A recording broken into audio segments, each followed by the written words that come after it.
अस्सलाम वालेकुम, मैं हूँ मरियम नवाज़ और उम्मीद है आप सब खैरियत से होंगे। सुप्रीम कोर्ट ऑफ पाकिस्तान में पिछले 1 साल से एक ऐसा मुकदमा ज़ेरे इल्तवा है कि जिससे साबिक चीफ जस्टिस उमर अता बंदयाल की लेगेसी मालूम हुई और मौजूदा चीफ जस्टिस काजी फैज़ ईसा की लेगेसी भी उसी एक मुकदमे से वाज़े हो रही है।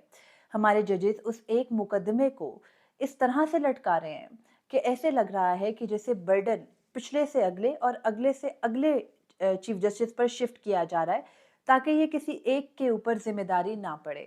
ये मुकदमा क्या है? इस मुकदमे में पिछले 1 साल में बेंच फिक्सेशन और अपने मनमाने जजेस को बेंचेस में शामिल करने का जो रुझान जस्टिस बंदयाल के दौर में था, वो जस्टिस काजी फैज़ ईसा के दौर में कैसे चलता रहा, इससे मुतालिक कुछ इस व्लॉग में बात करते हैं और साथ ही बात कुछ ये भी करेंगे कि सुप्रीम कोर्ट जिस शफाफियत की बात करती है और जिसका दावा करती है कि वो शफाफियत Supreme Court Practice and Procedure Act से आ चुकी है, क्या वो दावा दुरुस्त है? और अगर वो दावा दुरुस्त है, तो क्या चीफ जस्टिस अब भी बेंच फिक्सिंग नहीं कर रहे? क्या जानबूझ के मुकदमात को तवालत देने की कोशिश नहीं की जा रही? ये सब कुछ इस व्लॉग में तफसील के साथ डिस्कस करते हैं। तो सबसे पहले ये कि ये मुकदमा क्या है? मुकदमा वो है जो हम बार बार डिस्कस करते हैं लेकिन उसका एक एंगल मिस कर जाते हैं। मुकदमा है सिविलियंस के फौजी अदालतों में ट्रायल से मुतालिक। क्या किसी भी सिविलियन को जो कि पाकिस्तान का शहरी है, उसको फौजी अदालतों में ट्रायल की तरफ ले जाया जा सकता है या नहीं ले जाया जा सकता? इससे मुतालिक सुप्रीम कोर्ट का जो आईनी, कानूनी और तमाम तर हमारे एक्ट्स मौजूद हैं, उन पर मौक़िफ़ वाज़ेह है और वो ये कि ट्राइकोटमी ऑफ पावर्स के तहत यानी इख्तियारात की तक़सीम का जो असूल है हमारे आइन के अंदर, उसके तहत सिविलियंस का फ़ौजी अदालतों में ट्रायल मुमकिन नहीं है। सुप्रीम कोर्ट ने 21वीं आईनी तरमीम समेत कई मुकदमात में ये वाज़ेह किया कि ऐसा नहीं हो सकता। लेकिन जब ऐसा नहीं हो सकता तो फिर क्यों बार-बार ये मुद्दा उठता है कि सिविलियंस का ट्रायल फौजी अदालतों में करो? सबसे पहले सिविलियंस के फौजी अदालतों में ट्रायल से मुतालिक पिछले साल उठने वाले इस तमाम केस की बैकग्राउंड से शुरू करते हुए आज तक की सूरत हाल पर आते हैं और बात करते हैं हमारे जजेस की लेगेसी पर। सुप्रीम कोर्ट ऑफ पाकिस्तान का दरवाज़ा पिछले साल उस वक्त खटखटाया गया जब सानिया 9 और 10 मई के बाद सूरत हाल कुछ ये बन गई थी कि इमरान खान जो कि पाकिस्तान तहरीक इंसाफ के बानी हैं, उनको गिरफ्तार किया जाता है इस्लामाबाद हाई कोर्ट के अहाते से 9 मई 2023 को। और उसके रिएक्शन में, उस गिरफ्तारी के रिएक्शन में पाकिस्तान तहरीक इंसाफ मुल्क गिर एहतजाज करती है और उस एहतजाज के अंदर क्योंकि उस दिन इंटरनेट बंद था, तमाम मोबाइल फ़ोन नेटवर्क्स बंद थे, तो दावा ये किया जाता है कि जानबूझ के फौजी और हसास तनसीबात को निशाना बनाया गया पाकिस्तान तहरीक इंसाफ के मुजाहिरीन की जानिब से। और फिर उसके बाद जब ये दिन गुजर गए, 2-3 दिन तक नेटवर्क नहीं थे, जब नेटवर्क बहाल हुए तो पता चला कि मुल्क में बहुत ज़्यादा नुकसान हो चुका है। और उसके बाद जो हुकूमत थी उस वक्त पीडीएम की थी और हमारी फौजी यानी इस्टेब्लिशमेंट क़यादत जो थी, उन्होंने बैठ के ये तय किया कि सानहा 9 और 10 मई करने वालों को बख्शा नहीं जाएगा और उनके साथ आनी हाथों से निपटा जाएगा। ये फैसला फॉर्मेशन कमांडर्स कॉन्फ्रेंस में हुआ कि सानहा 9 और 10 मई के जो जिम्मेदारान हैं, उनका मिलिट्री ट्रायल भी होगा और फिर पाकिस्तान तहरीक इंसाफ के तकरीबन 102 अफराद को गिरफ्तार कर लिया जाता है, मिलिट्री तहवील में ले लिया जाता है और फैसला होता है कि उनका मिलिट्री ट्रायल ही होगा और उस वक्त की हुकूमत, उस वक्त की पार्लियामेंट इस अमर की तौसीक भी करती है। इसके खिलाफ सुप्रीम कोर्ट ऑफ पाकिस्तान में सबसे पहले आईनी दरख्वास्त दायर की बैरिस्टर एतजाज अहसन ने और उसके बाद सुप्रीम कोर्ट के अपने ही साबिक chief justice justice Jawad Khawaja एक आर्टिकल 184(3) के तहत दरख्वास्त लेकर आते हैं जिसमें वो ये कहते हैं कि सिविलियंस का किसी सूरत फौजी अदालतों में ट्रायल नहीं हो सकता और सुप्रीम कोर्ट इस अमर को रोके। सुप्रीम कोर्ट ऑफ पाकिस्तान का दरवाज़ा खटखटाया गया जून के आगाज़ में। 19 जून को जवाद ख्वाजा ने दरख्वास्त दायर की और उसके बाद सुप्रीम कोर्ट ने फौरी तौर पर 9 रुकनी लार्जर बेंच बनाया और चीफ जस्टिस उमर अता बंदयाल ने पहली बार अपने दौर में सीनियर तरीन जज जस्टिस काजी फैज़ ईसा, जस्टिस सरदार तारिक मसूद को अपने साथ बेंच में शामिल किया। 9 रुकनी बेंच बना justice Mansoor Ali Shah, justice Ijazul Ahsan, justice Yahya Afridi, justice Munib Akhtar, justice Ayesha Malik और जस्टिस मज़ार अली अकबर नकवी इस बेंच में शामिल थे। और इन तमाम जजेस ने जब पहले रोज यानी 22 जून 2023 को इस केस की समाअत का आगाज किया, तो समाअत के आगाज ही में चीफ जस्टिस कादी फैज ईसा, जो कि उस वक्त सीनियर तरीन जज थे, और जस्टिस सरदार तारिक मसूद ने ये कहकर इस केस में बैठने से माजरत कर ली कि जो supreme Court Practice and Procedure act है उसका अभी फैसला नहीं हुआ। और उसके बाद सुप्रीम कोर्ट का बकिया 7 रुकनी बेंच उसी रोज यानी 22 जून को दोबारा केस की समाअत करने के लिए आया। जस्टिस मंसूर अली शाह ने ये पूछा कि अगर किसी को उनके ऊपर एतराज है तो बता दें, क्योंकि वो जवाद ख्वाजा के रिश्तेदार हैं। तो उस वक्त किसी ने एतराज नहीं किया। फिर अगले ही रोज वफाकी हुकूमत की जानिब से अटॉर्नी जनरल ने आके जस्टिस मंसूर अली शाह पर यह कहकर एतराज कर दिया कि वफाकी हुकूमत नहीं चाहती कि आप बेंच का हिस्सा हों, क्योंकि आप दरख्वास्त गुजार के रिश्तेदार हैं। बेंच एक मरतबा फिर टूट गया और फिर जो बकिया 6 रुकनी बेंच था जस्टिस उमर बंदयाल की सरबराही में, उसने केस की समाअत का आगाज किया। मुतअद्दिद समातें हुई, अगस्त तक इस केस को सुना गया और ये यकीनी बनाया गया कि सिविलियंस का फौजी अदालतों में ट्रायल तब तक शुरू नहीं होगा जब तक सुप्रीम कोर्ट इस एक फैसले को कर ना ले। फिर जस्टिस उमर बंदयाल ने अगस्त यानी 11 अगस्त से लेके अपनी रिटायरमेंट के दिन तक दोबारा इस मुकदमे को समाअत के लिए मुकर्रर नहीं किया और छोड़ दिया इसको चीफ जस्टिस कादी फैज ईसा के ऊपर। और लगा कुछ ये कि वो नहीं चाहते कि इस अहम तरीन मुकदमे को अपने सर लेकर जाएं या फिर उस वक्त की फौजी क़यादत को किसी भी सूरत खफा करें। फिर ये हुआ कि जस्टिस उमर बंदयाल चले गए और चीफ जस्टिस कादी फैज ईसा ने 17 सितंबर को ओहदा संभाला। सबसे पहले supreme Court Practice and Procedure act का फैसला किया और उसके बाद उन्होंने अक्टूबर में जाके 23 अक्टूबर 2023 को इस केस को समाअत के लिए मुकर्रर किया। जस्टिस एजाजुल एहसन की सरबराही में 5 रुकनी बेंच आया। उसी दिन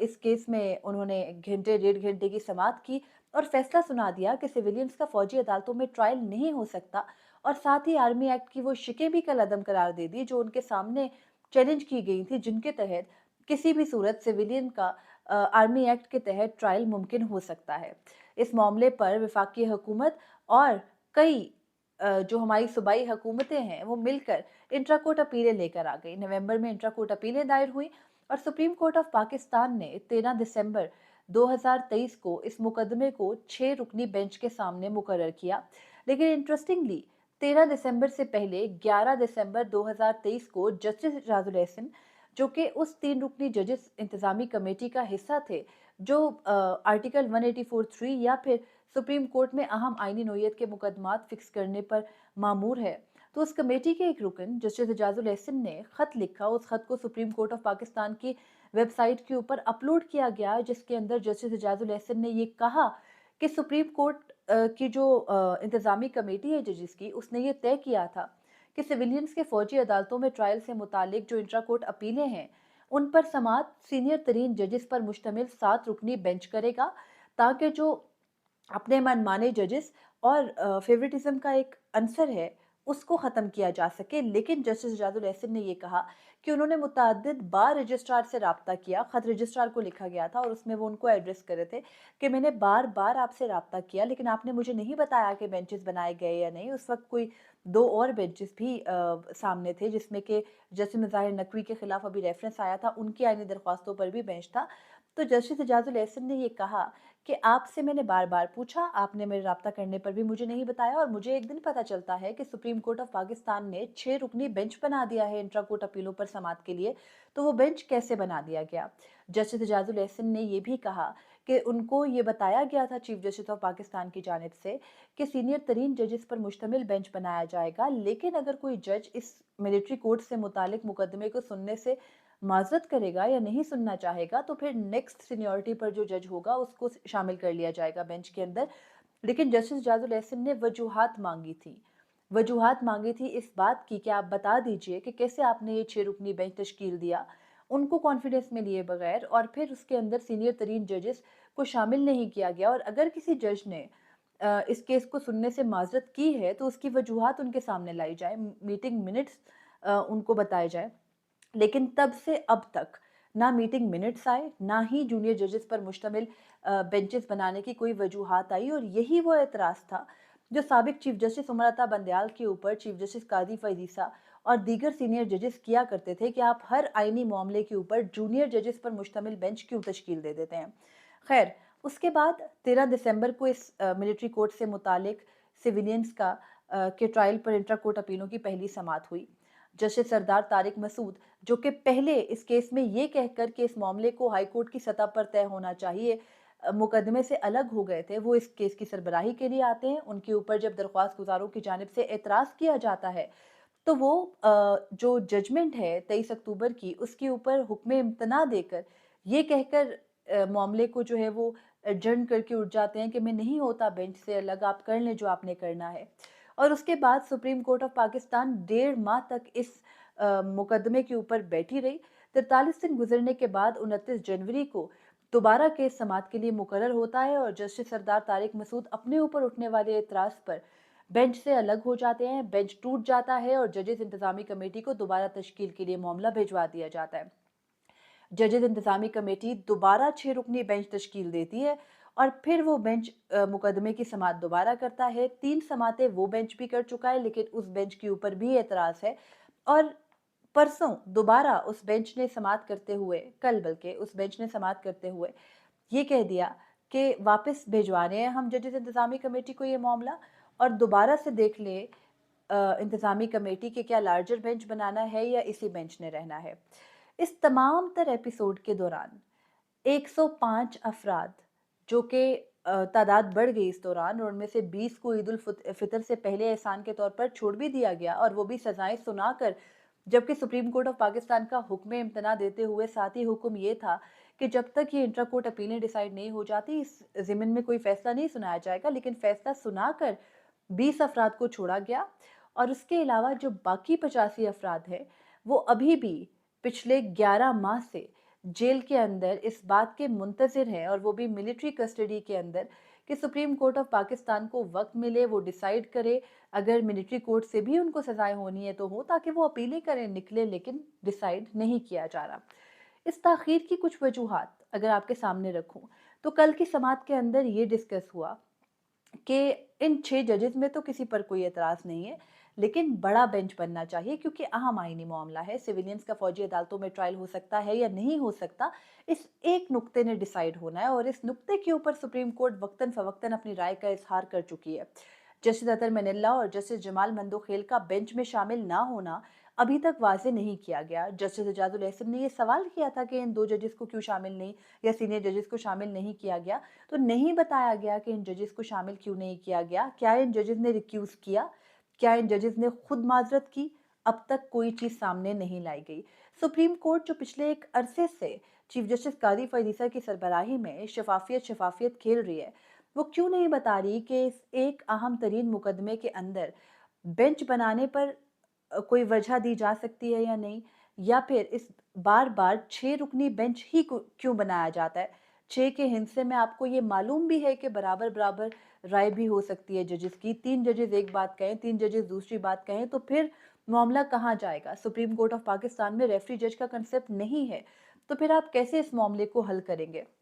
یہ نقطہ کل کی سماعت میں ڈسکس ہوا، تو کیا یہ نقطہ ججز انتظامی کمیٹی میں ڈسکس نہیں ہوا تھا؟ جسٹس اعجاز الاحسن کے خط کے مطابق پہلے جب 6 رکنی بینچ جسٹس سردار طارق مسعود کی سربراہی میں بنایا گیا تھا تو تب ان کو اعتماد میں نہیں لیا گیا تھا۔ کچھ معترض یہ بھی کہتے ہیں کہ جسٹس اعجاز الاحسن کو اعتماد میں اس لیے نہیں لیا گیا تھا، اور کیسے لیا جاتا کہ جب وہ خود سیویلینز کا فوجی عدالتوں میں ٹرائل کا عدم قرار دے چکے ہیں۔ تو پھر یہاں معاملہ یہ ہے کہ اس ججز انتظامی کمیٹی کے باقی 2 اراکین، جن میں چیف جسٹس قاضی فائز عیسیٰ ہیں اور جسٹس سردار طارق مسعود ہیں، تو چیف جسٹس قاضی فائز عیسیٰ 21ویں آئینی ترمیم کیس کے اندر یہ واضح کر چکے ہیں کہ سیویلینز کا فوجی عدالتوں میں ٹرائل نہیں ہو سکتا، بلکہ فوجی عدالتیں ہونی ہی نہیں چاہیے۔ اور جسٹس سردار طارق مسعود اسی کیس کے اندر اضافی نوٹ لکھتے ہوئے یہ کہہ چکے کہ اس معاملے کو ہائی کورٹ کی سطح پر طے ہونا چاہیے، نہ کہ سپریم کورٹ طے کرے، تو پھر ان تینوں ججز کو ہی وہ بینچ نہیں بنانا چاہیے تھا اگر معترضین کی اس ایک بات کو تسلیم کر لیا جائے کہ جسٹس اعجاز الاحسن اس سے متعلق اپنی رائے دے چکے تھے۔ پھر خیر جسٹس اعجاز الاحسن ریزائن کر گئے، معاملہ ختم ہو گیا، جسٹس منصور علی شاہ ججز کمیٹی میں شامل ہوئے، اور پھر سپریم کورٹ آف پاکستان نے جسٹس سردار طارق مسعود کی ریٹائرمنٹ کے بعد، بلکہ ریٹائرمنٹ سے پہلے ان کے بینچ سے الگ ہو جانے کے بعد دوبارہ سے جو بینچ تشکیل دیا، اس میں انتظار کیا گیا کہ بلکہ انتظار نہیں کیا گیا جسٹس سردار طارق مسعود کی ریٹائرمنٹ کا، ان کی موجودگی میں ہی 6 رکنی بینچ تشکیل دے دیا گیا، اور اب جسٹس سردار طارق مسعود کی ریٹائرمنٹ کے بعد جو اہم ترین ججز کمیٹی کے رکن ہیں وہ جسٹس منیب اختر ہیں۔ اب جب معاملہ واپس 6 ججز نے دوسری بار سپریم کورٹ کی انتظامی کمیٹی کو بھیجوایا ہے، تو اس کا مطلب یہ ہے کہ اس سارے عرصے میں انتظامی کمیٹی کے ممبران بدلے ہیں۔ صرف ایک ممبر جو اپنی جگہ پر موجود ہیں وہ چیف جسٹس قاضی فیض عیسیٰ ہیں، اور چیف جسٹس قاضی فیض عیسیٰ کا وہ 6 کا جو ہندسہ قائم ہے، جو کہ اب 6 ججز کے خط کے معاملے میں بھی قائم ہی ہے، اس سے کنفیوژن یہ کریٹ ہو رہی ہے کہ آخر آپ کو کیا ضرورت ہے؟ کیا آپ کو نہیں معلوم کہ جو آپ 6 کا ہندسہ رکھ رہے ہیں یا 6 ججز پر مشتمل بینچ بار بار کمیٹی بنا رہی ہے، اس کے اوپر اعتراضات اٹھ رہے ہیں، اندر سے بھی اعتراضات اٹھے بینچ کے اور سپریم کورٹ کے باہر سے بھی اعتراضات اٹھ رہے ہیں، اور جو معاملات کل عدالت میں طے ہوئے کیا وہ ججز کمیٹی کے سامنے طے نہیں ہو سکتے؟ آخر ججز انتظامی کمیٹی کی تشکیل کی وجہ کیا ہے؟ وجہ یہی تھی کہ ججز بیٹھ کے ڈیلیبریٹ کریں۔ ایک بندہ جو کہ صرف چیف جسٹس ہے، اس سے غلطی ہو بھی سکتی ہے فیصلہ لینے میں، لیکن 3 ججز سے نہیں ہو سکتی۔ 3 لیگل مائنڈ ہیں جو کہ اتنے اعلیٰ دماغ ہیں کہ وہ ہماری سپریم کورٹ آف پاکستان کی سینئر ترین ججز ہیں، تو کیا ان کے دماغ میں یہ سب باتیں نہیں آ رہی؟ جو 85 سیویلینز پچھلے 11 ماہ سے جیل میں صرف اس لیے سڑ رہے ہیں کہ باہر طے ہی نہیں ہو پا رہا کہ کون سے ججز نے سیویلینز کے فوجی عدالتوں میں ٹرائل سے متعلق کیس سننا ہے، ان کا کیا قصور ہے؟ ان کی ان 85 فیملیز کا، جنہیں 105 فیملیز کر لے، ابھی چھوٹے ہیں 20 افراد، ان سب کا کیا قصور ہے؟ گزشتہ روز عدالت میں حفیظ اللہ نیازی کی جو حالت ہوئی اپنے بیٹے کے لیے، وہ حالت باہر نکل کے ہم نے دیگر جو افراد تحویل میں فوجی تحویل میں ان کی فیملیز کی بھی دیکھی، ماؤں کو دیکھیں، ان کے جو اہل خانہ ہیں ان کی حالتیں دیکھیں۔ ہماری سپریم کورٹ کا آخر یہ پورا معاملہ چل کیا رہا ہے؟ یہاں پر تاثر کچھ یہ معلوم ہوتا ہے کہ نہیں چاہتے ججز ہمارے جو کہ فیصلے کی کرسیوں پہ بیٹھے ہیں، جو ججز بینچ بنانے کے اہل ہیں اور اختیار رکھتے ہیں، وہ نہیں چاہتے کہ کچھ ایسے ججز کو اس بینچ کے اندر شامل کیا جائے، جیسے جسٹس اطہر من اللہ ہے، ان کا مائنڈ کلیئر ہے اس معاملے میں کہ نہیں ہونا چاہیے، معلوم بھی ہے سب کو، ان کی لیگیسی رہی ہے، وہ نہیں مانتے فوجی مداخلت کو۔ جسٹس جمال مندوخیل نے حال ہی میں 9 اور 10 مئی واقعات کے کچھ ملزمان کو ضمانت دیتے ہوئے یہ قرار دیا تھا کہ وہ دہشت گردی کے واقعات نہیں تھے۔ ان ججز کو بینچ میں شامل نہ کرنے سے کچھ ایسا ہی تاثر جاتا ہے کہ آپ نہیں چاہتے کہ کوئی ایسے ججز بینچ میں ہوں جو ایسا کوئی فیصلہ دے دے جو آپ کی مرضی، آپ کی منشا کے خلاف ہو۔ یہ تاثر جسٹس بندیال کے دور میں جاتا تھا تو اس کے اوپر خطوط بھی لکھے جاتے تھے، پروگرامز بھی کیے جاتے تھے، اعتراضات بھی کیے جاتے تھے، سپریم کورٹ آف پاکستان کو پتہ نہیں کون کون سی سپریم کورٹ کہا جاتا تھا، لیکن اس وقت جو کچھ سپریم کورٹ میں ہو رہا ہے اس میں کچھ ایسے بھی خاموش مجرم ہیں جو سوالات اٹھانے کے بجائے ان تمام تر فیصلوں کو ڈیفینڈ کرتے ہیں، ان تمام تر معاملات کو ڈیفینڈ کرتے ہیں، اور وہ ایکولی ان تمام افراد کے جو کہ پچھلے اتنے عرصے سے جیل میں ہیں، چاہے ان کا تعلق پاکستان تحریک انصاف سے ہو، ان کی سفرنگ میں برابر کے آپ قصوروار ہے۔ اس بات سے فرق نہیں پڑتا کہ 9 اور 10 مئی واقعات کے ملزمان پاکستان تحریک انصاف سے تعلقات رکھتے ہیں۔ مسئلہ اور نقطہ اس بنیادی پوائنٹ کا ہے کہ اگر آپ ایک مرتبہ الاؤ کر دیں گے سیویلینز کا فوجی عدالتوں میں ٹرائل، یہ عام سیویلینز ہیں، یہ آپ کے عام شہری ہیں، ان کے ٹرائل انسداد دہشت گردی عدالتوں میں اور عام عدالتوں میں بھی ہو سکتے ہیں، لیکن اگر آپ ایک مرتبہ الاؤ کر دیں گے تو پھر یہ آگ لگ جائے گی، اور اس آگ کی لپیٹ میں آئندہ کسی بھی جماعت کے کارکن آئیں گے۔ اس بات کو سب کو اپنے ذہن میں رکھنا چاہیے، نہ کہ آپ صرف اور صرف کسی کی اندھی تقلید میں لگ جائیں۔ آج کے لیے اتنا ہی تھا، مجھے اجازت دیجیے، اللہ حافظ۔